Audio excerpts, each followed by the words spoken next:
Larry Fitzgerald. Go ahead, Joba.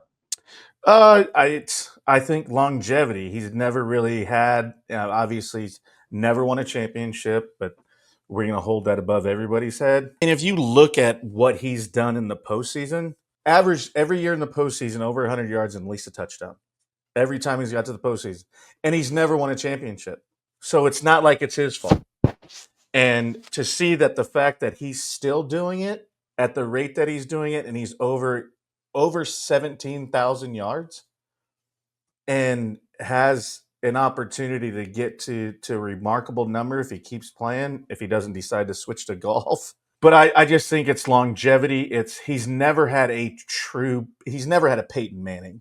He's a great route runner. He has proven it over and over. And I think the fact that he's done it and shown it in the playoffs year after year that he's gone, with averaging over 100 yards and a touchdown, and still hasn't won a championship, it just shows that what you have alongside of you goes a long way. And Marvin Harrison had that. And I think that's why he's there. And he's still playing. Like that's crazy to me. Larry Fitzgerald's not playing anymore. He's retired. No, he was still playing. Now he's not. Yeah. Well, I okay. All right, Errol, tell us why he shouldn't be on the list. Well, first of all, longevity. Well, Marvin Harrison played 13 years, but he also had 14,580 yards. Larry Fitzgerald played 17 years, and he had 17,492 yards. If you look at 3 years. That's 3 years. Now, if Marvin Harrison played another 3 or 4 years, guess that's 4 years. And if Marvin Harrison played another 4 years, he breaks that number by a long shot. And again, I'm not taking shots at Larry Fitzgerald. I love Larry Fitzgerald. Yeah, I love everything skeptical. about him. You don't know if he's going to break that, though. Just like you said, that just because Peyton Manning was the quarterback, does that mean that Peyton Manning was going to get him the ball and put up those numbers? Peyton Manning had one of the worst rookie seasons in NFL history. Why do you think that changed everything? Well, Marvin Harrison changed everything for him. He was the guy. But Larry Fitzgerald, I'm not going to take away from his numbers. Larry Fitzgerald was a fantastic player, very consistent. Here's the problem with Larry Fitzgerald. Yes, he put up those numbers in the playoffs. Did he win in the playoffs? That's the question. He never won. He never won a Super Bowl. And isn't the playoffs all about winning? You could put up all those numbers. Let's go back at some of the wide receivers that have done it in the playoffs. Randy Moss is one of them. Did Randy Moss ever win a Super Bowl? Never. So, I mean, you go back and you could go and compare all the different wide receivers in the time. What do we say about quarterbacks? We say it all the time. If you don't win a championship, you're not going to be really considered one of the greatest of all time, no matter what your numbers are. It's the same thing when it comes to a wide receiver. As good as you are, you only are as good as your team. And yeah, Larry Fitzgerald didn't have Peyton Manning, but he also had Kurt Warner, and they still didn't win. And Kurt Warner won a Super Bowl. Joba, tell us about Megatron and why he deserves to be on the list. Well, I mean, it's you want to talk about nobody throwing to him, right?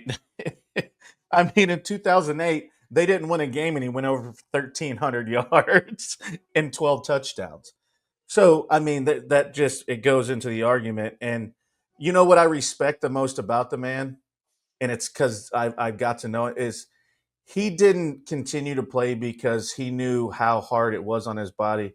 Was just an absolute monstrosity. Like, he shakes your hand, and he's really shaking your elbow. His hands are gigantic. And an absolute great human being. Understood what he needed to do. Yes, did he have Stafford at a time? But also, even when they weren't winning games, he still did over 1,300 yards. And they didn't win a game.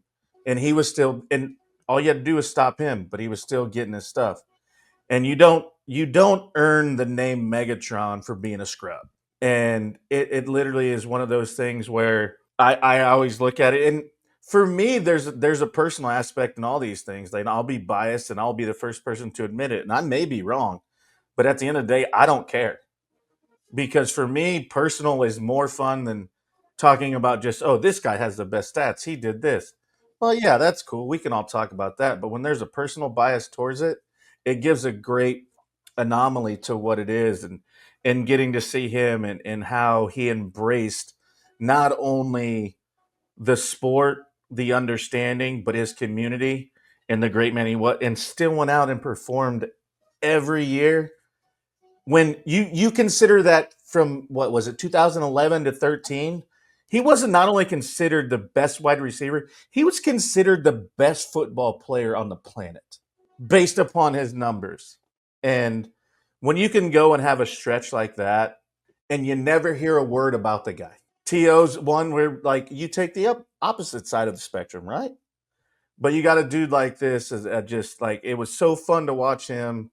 And I never was a Lions fan, never really like got into it, but like watching that man play and seeing the things that he did with, when he first got there, they weren't very good. They weren't very good. And he only played 9 seasons. What if he would have done exactly what Marvin Harrison and he played more? We'd be having a different conversation, just like you said. I love Calvin Johnson. I love him. He's the only wide receiver in a 10-year span in that decade to have 3 all-pro, appearances. I mean, the guy is a first team. He's a sensational player. It's the longevity. You mentioned longevity. 9 years. It's not long enough. As good as he was, and he never won. How many playoff games did he win? How many playoffs? Not many. He had Matthew Stafford, too. Matthew Stafford goes to another organization, another team. He goes to the Rams, and guess what? First year, he goes there, he wins the Super Bowl.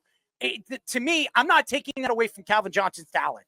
I love him. I think he was a nice guy. He didn't go out there and slam the ball and spin on his head and sign autograph. You're right, Joba. He did it right. There's no question. It's just the longevity thing.